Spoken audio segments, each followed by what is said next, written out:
All right, welcome back, everyone. Kier here. And a lot of people have been coming up to me this week saying, Justin, when are we finally going to break this pattern? It's been hot, it's been muggy. When are we going to see some changes? Well, they are on the way. The only problem is they may not be changes that people want to see just yet. But before we get there, let's tell the story and start with the present before we go to the future.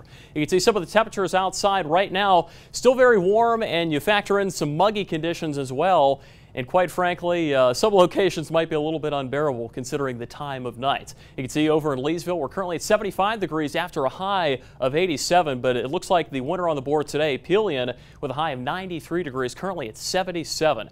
And then as we take a look at some of our sites, courtesy of WeatherBug, you can see that we've got some beautiful shots in places like Newberry County. Still very warm out there. Current temperature of 74 degrees after a high of 86. And as we continue to move through the locations, you can see Orangeburg County after a high of 90 degrees. Wow, another scorcher there, currently at 75. And then finally, we're going to end things in downtown Columbia. Beautiful shots of the dome there of the State House. And you can see currently 80 degrees as many of our friends are about town, including our very own Garrett Biedenbaugh.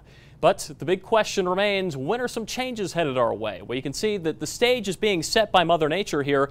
Very warm conditions across the Midlands of South Carolina, as well as essentially parts of eastern North Carolina down into South Carolina, Georgia. But behind that, you see these green conditions, that's cooler temperatures, and that's being caused in part by some rain showers moving in.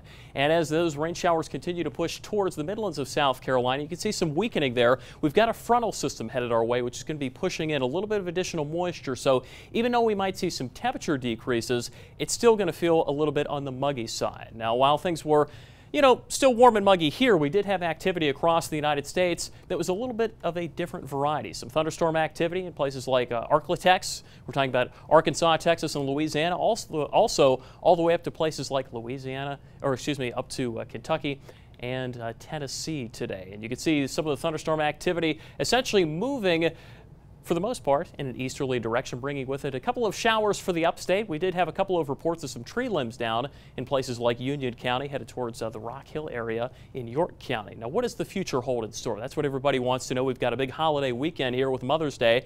Now, before we get to Mother's Day, I don't know if you have any celebrations perhaps early tomorrow, pre-Sunday. We do have some clouds that are going to be continuing to filter in. With that, we might see a couple of maybe sprinkles with a couple of isolated thunder showers here and there across the state of South Carolina. But don't cancel any plans just yet. But keep in mind that by Sunday, we could be having a better chance for some thunderstorm activity, although I wouldn't cancel any outdoor plans just yet. Tonight's forecast, overnight lows dropping into the mid-60s. That'll be a slightly nicer cool-off comparison to what we're seeing right now. Highs tomorrow near 85 degrees. Still clouds rolling in. And again, we could see a couple of isolated showers as we head in, especially towards Sunday. Then rain showers pick up. That might provide a little bit of relief from some of the pollen activity we've seen. And then once again, high pressure takes over as we transition later into the week as temperatures cool off thanks to a frontal boundary that passes through. And of course, so we've got much more to come, including sports, after the break.